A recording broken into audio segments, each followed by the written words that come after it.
What ladies and gentlemen, my name is Lycos, and this is my No Man's Sky new player guide. Now this is going to be a little bit different than my normal No Man's Sky guides. I'm actually going to try to make this into a small series.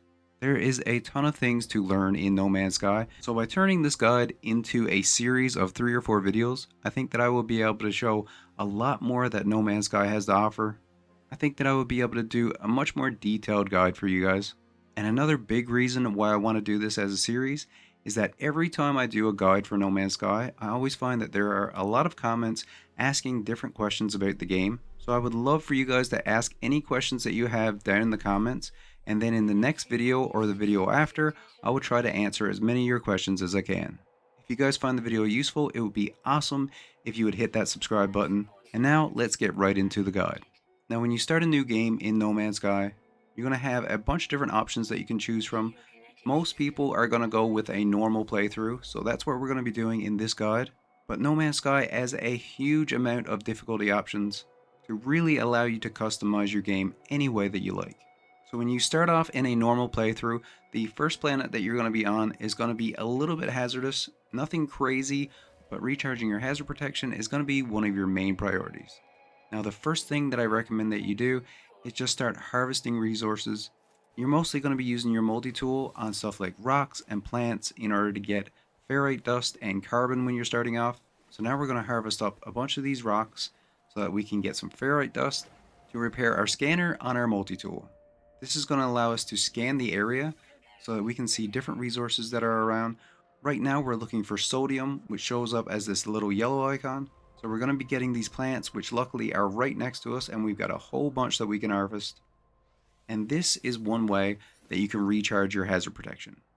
The game is going to prompt you to go into your inventory, and then you can recharge it this way. You can also go to the quick menu, which is down on the D-pad on a controller, and then just choose this little battery icon, and then you can recharge any of your systems in this menu. Now, another way that you can recharge your hazard protection is just by getting some cover. If there's a cave nearby, which we did have this little area, I was actually surprised that this was enough of a cave in order to recharge my hazard protection, but surprisingly it was. So if you can find a cave nearby, you don't need to use any resources, you just go into the cave and then you'll automatically recharge your hazard protection. Now once we have this done, the game is going to be getting us to go to our ship. I recommend that on the way to the ship that you're harvesting up a few things that you see. From these little red flowers you can get oxygen. Oxygen we're going to need later on to recharge our life support. You can see how much hazard protection or life support you have left down in the left hand corner. It also gives you a little bit of information on the planet, such as the temperature. And then on the right hand side, the game is always going to be telling you exactly what you need to do for your particular mission that you're on. So keep in mind as you're playing the game, if you ever feel that you're lost, you don't know what to do, it's always going to tell you the next step for your mission down in the bottom right hand corner. Also, you'll notice that there's a couple of other little icons down in the bottom right hand corner. One of these is for your sprint, so as you're sprinting you're going to run out of stamina. And then the other one is for your jetpack, and same thing, you only have so much fuel when you use your jetpack and then you need to let it recharge. Both your sprint and your jetpack recharge when you're not using them. Now with my jetpack, you can see that I'm actually boosting around the planet to give myself some extra speed. If you want to do this, all you need to do is just walk forward, and then you're going to hit the melee button and then your boost at the same time. This boost is super useful for getting around the planet quickly. These plants that you see here, they're actually hazardous. They will actually explode and do a little bit of damage to you, but nothing serious. You can go up to the plant and actually harvest it to get some oxygen from it. And if you harvest it with your mining beam, you'll get more oxygen as well. Also keep an eye out for plants. You're going to want to harvest those along the way to get some carbon, and all of these resources will definitely come in handy later on. As you can see here, we've come across a little creature. This guy is pretty cute. Later on in the game, you can actually tame these guys. You can tame any creature that you find in the game and even ride them as well. Made sure that I took a little picture of this guy because I thought he was pretty cool looking. Maybe later on we'll come back and we'll tame this little guy. But for right now, we're just going to keep going and find our ship. So now we've found our ship.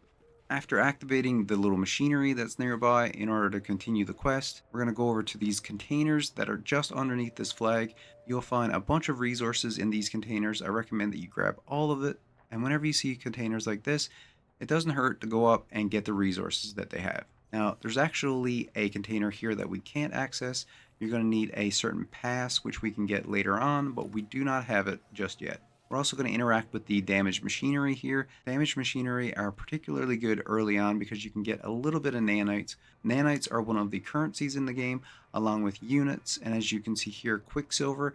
But quicksilver is more of a special currency.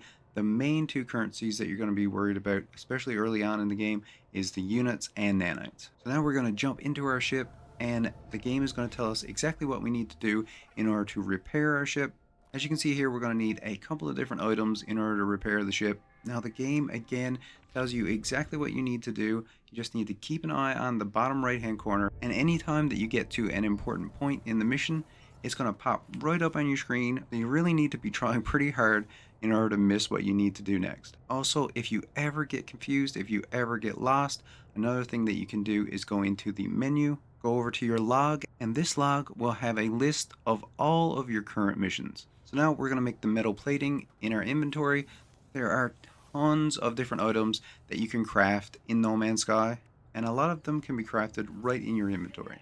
Now after progressing through another couple of steps, you're going to get this planetary chart. We're going to use the planetary chart, and that's going to tell us where we can get the hermetic seal. Now, as we're heading over to get the hermetic seal, you're going to notice that the game is going to tell you that there is an incoming storm. Now, these storms make it so that it can be pretty hard to see, and they also make it so that your hazard protection drains much more quickly. So the best thing to do when you get into one of these storms, at least early on in the game, is to find some shelter. So either find a cave, get into your ship, or in this case, we're actually heading towards some buildings. So we're just going to keep heading towards the icon, and then eventually we're going to get to a couple of small buildings, and we can go in there and get some shelter. So once we made it to the buildings, we're going to go inside and get our hermetic seal. So it's actually going to place our hermetic seal into your inventory. And now we're also going to have the blueprint. So later on, if we need a hermetic seal for anything, we're going to be able to craft it. So now we're just going to wait a little bit for the storm to pass by, and then we're going to head back to our ship.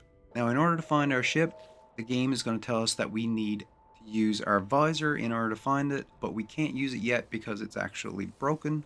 So we're going to need to repair our visor that's on our multi-tool.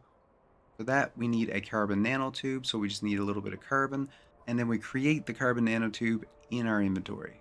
Once we have our analysis visor, now we can actually scan a bunch of things that's on the planet. You can scan rocks, animals, and plants, and for everything that you scan, you're going to get a small amount of units, and then afterwards you can actually go into your Discoveries tab and upload those discoveries for nanites. And you can even rename all of your discoveries, and that includes systems and planets. Over there you can see that there is a giant building. That's actually a planetary archive. There's going to be a bunch of ships coming and going from that area. That's a place that I actually really like to build a base, which we'll get into later on in the series. But those are really cool buildings that we're definitely going to be checking out in the future. Now back at the ship, we're going to use our hermetic seal to finish repairing our engines. And then we're going to need to make dihydrogen jelly out of our dihydrogen crystals. Those were the little blue crystals that we've been harvesting along the way. And then we're going to need to make our refiner.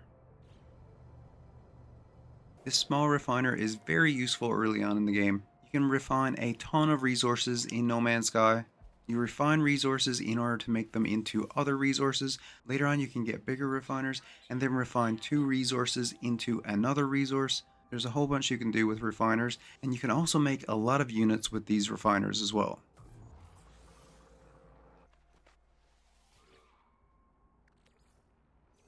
So now we have everything we need, our ship is completely repaired, and now we can take off and head out into space.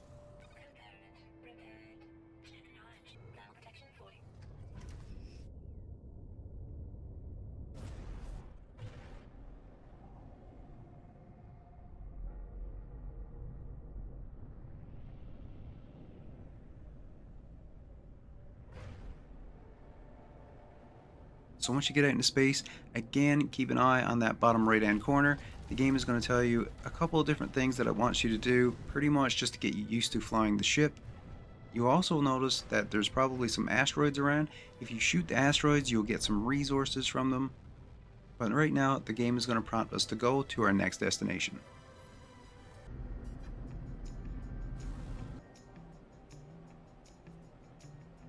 So we're going to land back on the planet, and the game is going to get us to do my least favorite activity, probably most people's least favorite activity in No Man's Sky.